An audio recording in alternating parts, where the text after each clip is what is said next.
Today, magluluto tayo ng adobo sa puti. Kasi gagamit tayo ng sukang pinya. Ayan.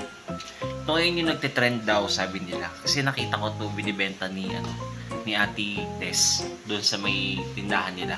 Tapos sabi sa akin, nagtitrend daw to sa FB. So, binili ko siya.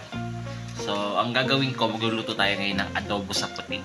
Ayun. Pero this time, hindi tayo gagamit ng ordinaryong suka. Gagamit tayo ng suka or pinyang suka. Ayan. Or sukang pinya. Ayan. So, simulan na natin mga kaoshi. Simulan na natin.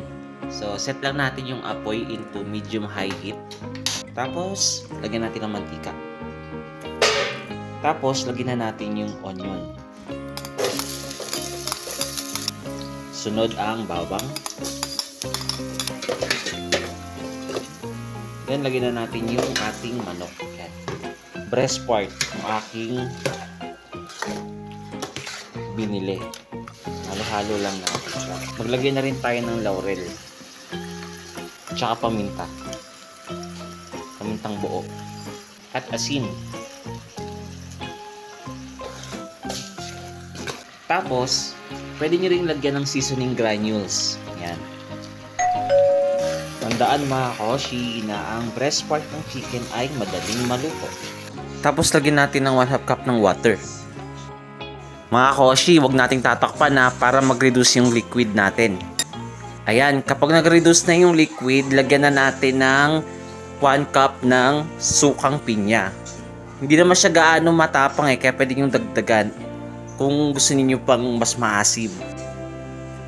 Tapos, pakuluan ulit ng 8 minuto hanggang sa ito ay maluto. Tcharan! Yan! At luto na nga ang ating adobong puti gamit ang sukang pinya. Ayan, titikman na natin siya. So, ayan mga kaoshi, titikman natin siya kung anong lasa. Ayan. So, ayan. Kuha tayo ng isa nito. Tikman natin.